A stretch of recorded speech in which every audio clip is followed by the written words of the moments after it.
ماشاءاللہ، سارے مل کے بولیں بلند آواز سے ماشاءاللہ۔ یہ توحیدی مجاہدوں کا اجتماع عام ہے، یہ توحیدی شیروں کا، جان بازوں کا اجتماع عام ہے۔ اللہ کا نام بلند آواز میں بلند کیجئے، نعرہ تکبیر۔ ایسے نہیں، مزہ آ جائے، ایک دفعہ پتہ چلے آج توحیدی اکٹھے ہوئے ہیں۔ نعرہ تکبیر، تاج و تخت ختم نبوت، شان صحابہ، عظمت قرآن، مسلک حق جمعیت اشاعت التوحید و سنہ پاکستان، نوجوانان توحید و سنت پنجاب، اکابرین اشاعت التوحید و سنہ پاکستان۔ میں ملتمس ہوں تمام شرکاء سے جو کینٹین پر اور دائیں بائیں آگے پیچھے اپنا وقت ضائع کر رہے ہیں کہ وہ جلد پنڈال کے اندر تشریف لے آئیں، اپنے وقت کو قیمتی بنائیں، جس مقصد کے لیے آئے ہیں اسے پورا کریں، اور اپنے عمل سے یہ ثابت کریں کہ نوجوانان توحید و سنت ایک منظم جماعت ہے۔ اب میں آپ کے سامنے دعوت خطاب دینے لگا ہوں سلطان المناظرین، استاذ العلماء، حضرت مولانا امیر عبداللہ صاحب ڈیروی حافظہ اللہ تعالی کو، کہ وہ آئیں اور آپ سے مخاطب ہوں۔ انتہائی مفید خطاب ہے، علم میں اضافہ کرنے والا خطاب ہے۔ میں آپ تمام حضرات سے یہ چاہوں گا کہ بڑے شوق سے، بڑے ذوق سے اس خطاب کو سماعت فرمائیں، سب اندر تشریف لے آئیں۔ آپ سے مخاطب ہوتے ہیں سلطان المناظرین حضرت مولانا امیر عبداللہ صاحب۔ نحمدہ ونصلی علی رسولہ الکریم،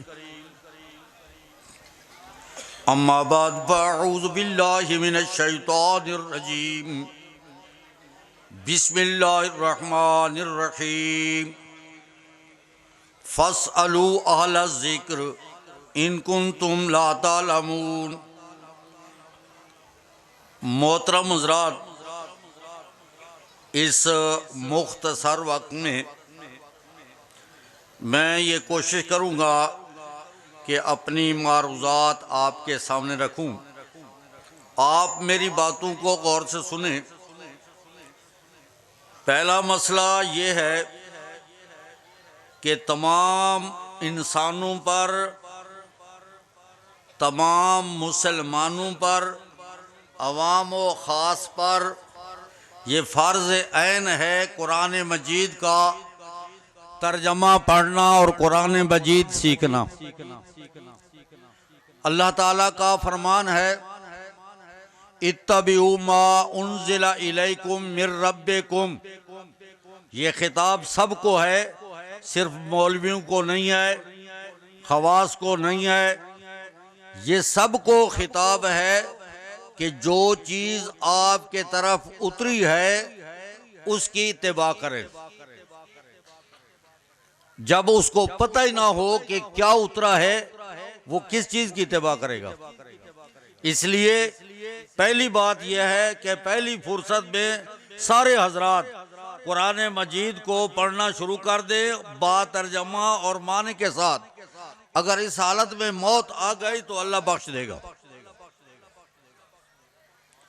یہ بات بہت ہی ضروری ہے، اور جن کا عقیدہ قرآن کی تمام آیات کے واضح مفہوم کے مطابق ہے، صرف وہ مسلمان ہے، اور جن کا عقیدہ قرآن کی کسی آیت کے واضح مفہوم کے خلاف ہے، وہ جو ہے وہ مسلمان نہیں ہے، اس کو مسلمان سمجھنے والا بھی مسلمان نہیں ہے۔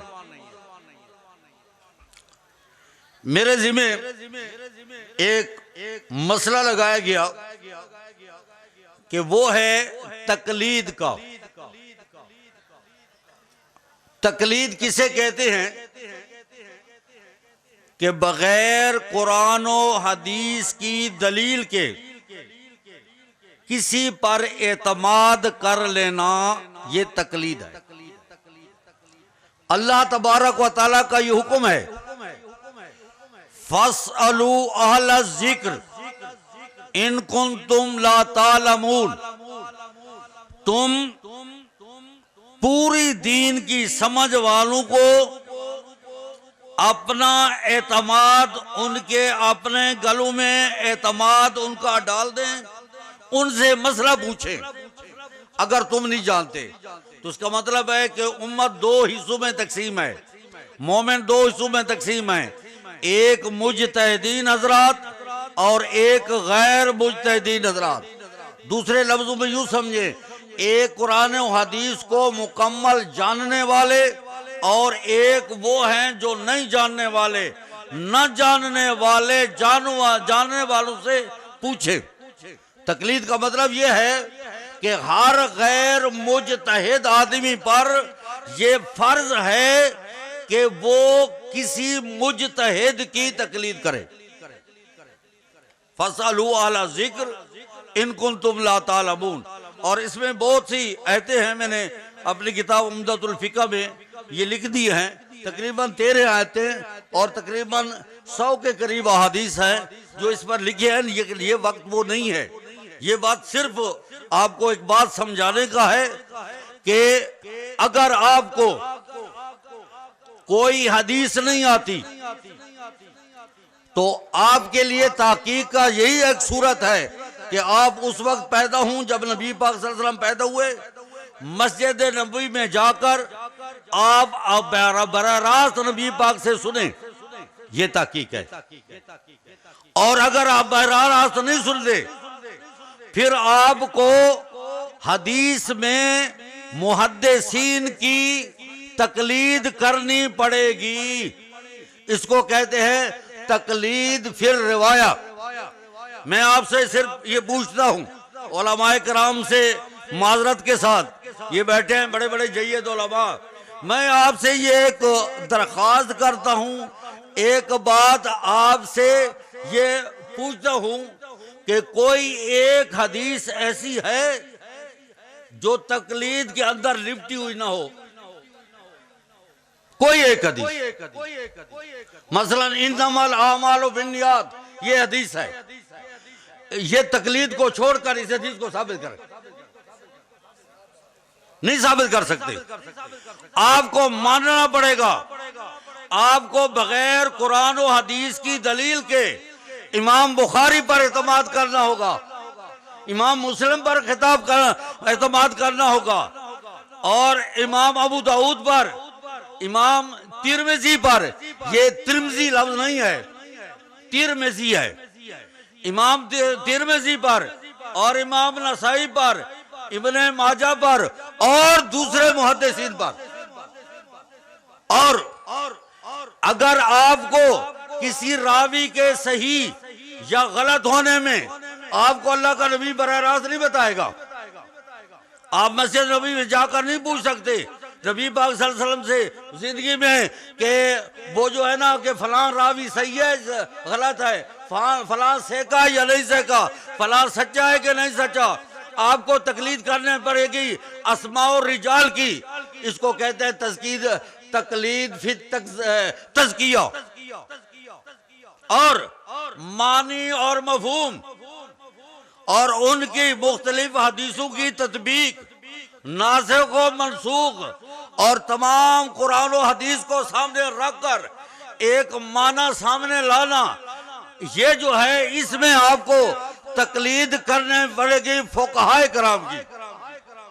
یہ تقلید شریعت میں فرض عین ہے کہ اگر آپ نہیں مانتے تو پھر آپ کو قرآن حدیث کی ایک حدیث آپ ثابت نہیں کر سکتے، اور بالکل قرآن مجید بھی ثابت نہیں کر سکتے، آپ کو اس پر اعتماد کرنا پڑے گا۔ یہ تقلید شرعی ہے۔ اور ایک تقلید ہے غیر شرعی۔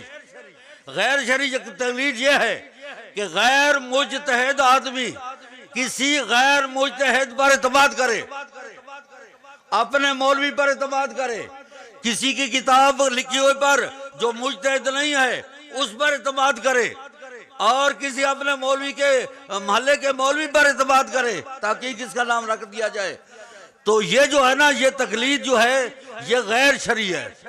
یہ وہ قرآن مجید میں جو آتی ہے کہ وہ لوگ جب ان کو قرآن و حدیث کی طرف بلایا جاتا ہے وہ کہتے ہیں وجدنا علیہ آبانا، ہم نے اپنے آباء و اجداد کو پایا ہے، اگرچہ وَلَوْ كَانَ لَا يَعْلَمُونَ لَا يَعْقِلُونَ شَيْئًا وَلَا يَعْلَمُونَ، وہ ایک چیز بھی نہ جانتے ہوں تبھی اس کی تقلید کرتے ہیں۔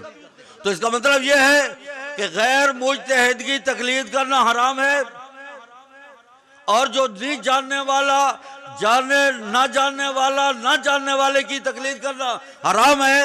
اور یہ عین اسلام ہے کہ جو شخص معلوم نہیں رکھتا وہ کسی اہل علم سے پوچھے، اگر وہ زندہ ہے، جیسے قرآن مجید میں ہے نبی پاک صلی اللہ علیہ وسلم کو اللہ نے فرمایا وَرْسَلْ مَنْ أَرْسَلْنَا، ہم نے جو نبی بھیجے ہیں ان سے آپ پوچھیں۔ نبی پاک صلی اللہ علیہ وسلم وہ زندہ تو اس وقت نہیں تھے، نبی پاک صلی اللہ علیہ وسلم سے کسی نے پوچھا، یعنی ان کی لکھی ہوئی چیزیں، ان کی کتابوں میں ان کی جو روایت آتی ان سے پوچھے۔ یہ مسئلہ ہے، اگر کسی کی روایت آتی ہے تو روایت سے پوچھنا پڑے گا، اگر تزکیہ ہے تو وہ بھی کسی کتاب سے دیکھنا پڑے گا، اس کے لیے زندہ ہونے کی ضرورت نہیں ہے۔ اب میں زیادہ وقت نہیں لیتا، وہ کہتے ہیں کہ امام ابو حنیفہ رحمۃ اللہ علیہ یہ دوسری صدی والے ہیں، ان کی تقریر جو فقہ لکھی گئی ہے دوسری صدی میں لکھی گئی ہے۔ اس سے پہلے لوگ کس کی تقلید کرتے تھے؟ میں ان سے کہتا ہوں کہ بخاری جو ہے وہ تیسری صدی میں لکھا گیا ہے، آپ بتائیں کہ بخاری سے پہلے لوگ کس کی حدیث پر عمل کرتے تھے؟ جو امام بخاری پہلے، امام ابو حنیفہ پہلے ہے اس پر اعتماد نہیں کرتے آپ، اور جو اب جو ہے نا جو تیسری صدی والا ہے اس پر اس کی تقلید کرتے ہیں، وہ حرام نہیں ہے، اور امام ابو حنیفہ کی تقلید پھر حرام ہو جاتی ہے۔ ہم کبھی حنفی یہ نہیں کہتے کہ ابو حنیفہ نے جو دین پیش کیا ہے وہ نیا دین گھڑا ہے، ہم اس کی بات مانتے ہیں، نہیں، ہم کہتے ہیں وہ مجتہد اعظم تھے بالاتفاق پوری امت، وہ امام اعظم تھے اور ان پر ہمارا اعتماد ہے۔ انہوں نے یہ فرمایا ہے قرآن و حدیث کا یہ مسئلہ ہے، قرآن و حدیث کا یہ مسئلہ ہے، اس کے علاوہ نہیں ہے۔ انہوں نے اپنا مسئلہ نہیں بنایا، اس نے گھڑا نہیں ہے، بلکہ اس نے وہ تشریح کی ہے، پچھلے مسائل کی تشریح کی ہے۔